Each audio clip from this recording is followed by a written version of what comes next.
Welcome everyone to another edition of Drunk Agile.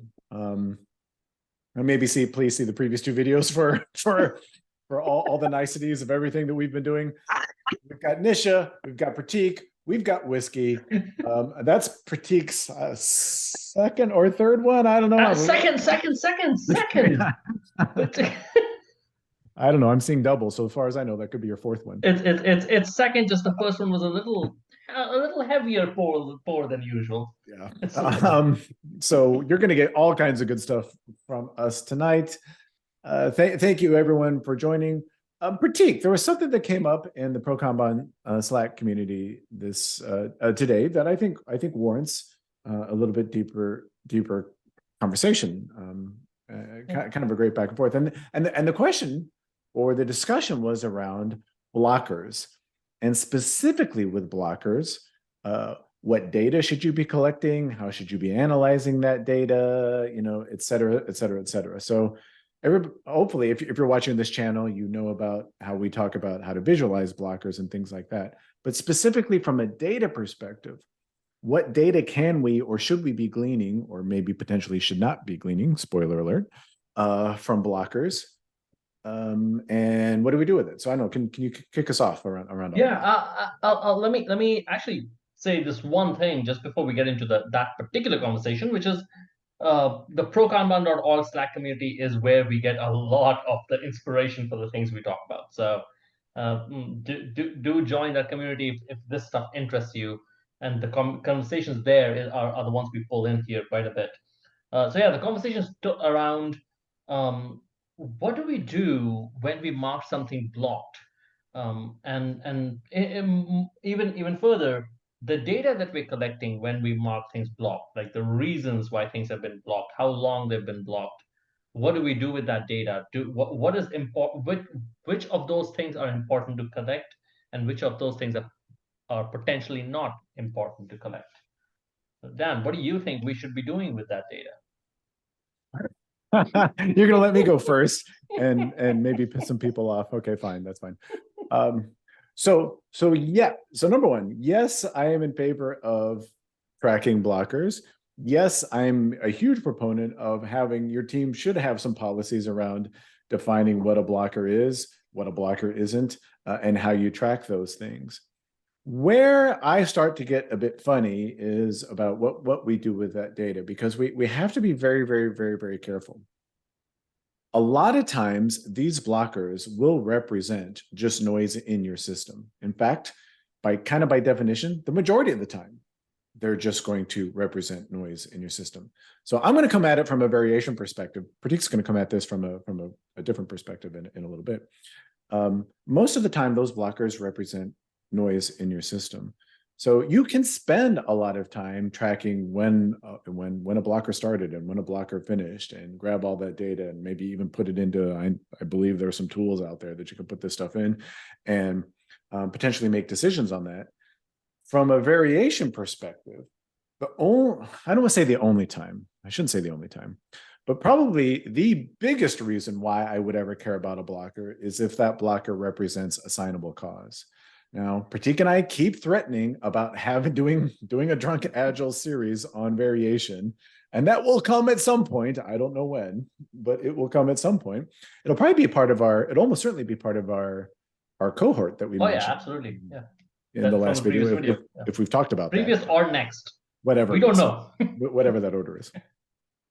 But if that blocker becomes a assignable cause, that to me is when it's actionable. God, I hate to give Prateek credit. He had a great tweet earlier this week where he talks about, you know, who cares about leading versus lagging? What we really care about is actionable versus non-actionable. And to me, that's kind of separating out signal from noise. When you have a blocker that is assignable cause, that's actionable. Now, how do I know if a blocker is assignable cause? How do I know that I should be taking action on it? I hate to break it to you, we're not going to cover that in this video. That's for the variation series that's coming later, but that's where I would draw the line. So yeah, maybe collect that data, but honestly, most of the time, you're probably not going to do anything with it unless you can kind of quote unquote prove not that you ever really prove assignable cause. Okay, so that's the variation side of things. Prateek, I think you had a kind of another take. Yeah, In for, addition to for me, the the opposite of that, and I'm going to start with the variation side of it. The opposite of an assignable cause is that common cause thing. It's like things that just happen all the time. And as Dan said earlier, most of the time these blockers are things that just happen all the time. And when things happen all the time, waiting till a whole bunch of those have happened to figure out what to do about it might be way too late to do something about it. uh, my preferred approach is let's let's do something while this thing is happening. You've heard us talk over and over about how aging work in progress and the aging chart is probably the most important thing that you need to worry about. Guess what? When something is blocked, it's aging. Its age is going up without you actually doing anything about it. That is the time to take action. Let's take action as early as possible. Dan just talked about actionable versus non-actionable metrics. Well, let's take it. The further thing is how early does a metric prompt you to take action, and that's the place where I would go. Something is blocked. Well, what are we doing about it? How quickly do we take action about it? And that is where aging comes to your aid. How do we start fixing these problems immediately as they happen rather than waiting till a retrospective or a month down the line to figure out what to do about it? we talk over and over and over on this show about risk, and really risk management comes down to an economic decision. If we're talking about actionable versus non-actionable, it comes down to an economic decision. When is it economically feasible, profitable, whatever word you're looking for there, to take that action? Now, certainly by looking at aging, you're getting an early prompt anyway that, hey, there's potential problems here. We certainly don't want to let this get out of hand. Once it absolutely does get out of hand, and this is why I came at it from a variation perspective, once it actually gets out of hand by becoming assignable cause, that's when Stewart would say, hey, now we've got good justification for taking good economic justification for taking action on this particular item. So yeah, if we find a blocker and there's something that we can do about it immediately while we're looking at aging, by all means, of course, I think you would. But especially if it becomes that assignable cause, not only would you have the ability to take action, I would say at that point you have the responsibility, because by definition your process is unpredictable at that point. Yeah, we've said this, I would imagine, at least 5 or 6 times on this podcast. The whole point of these flow metrics of Kanban is to make you ask the right questions sooner. So we don't want to spend a lot of time collecting data and then reviewing it a month down the line or whatever. We want to use metrics and systems that allow us to take action and ask the right questions sooner. And when we cannot take action, and even despite the fact that we're asking the right questions, that's when things are becoming assignable costs. That's when things are just aging and we cannot do anything about it.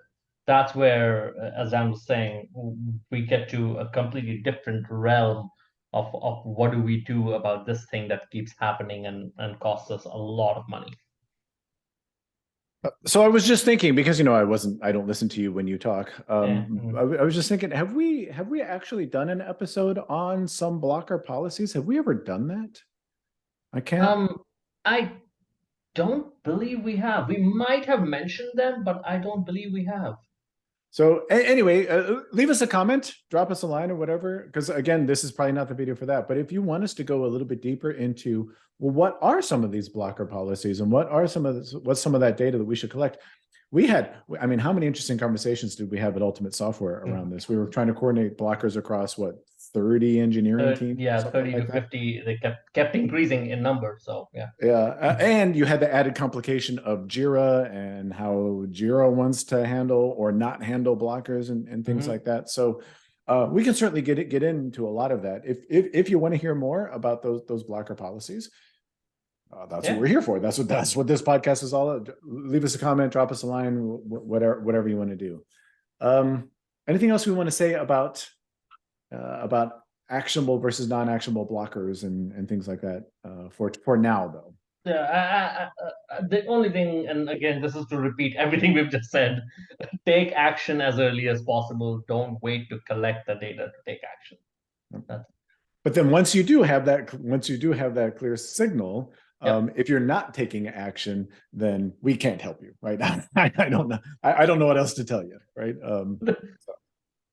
All right, that's it. So for Nisha, for Prateek, my name's Daniel Vacanti. Thank you so much for joining us in this episode of Drunk Agile, and we look forward to seeing you in the next video. Cheers, everyone.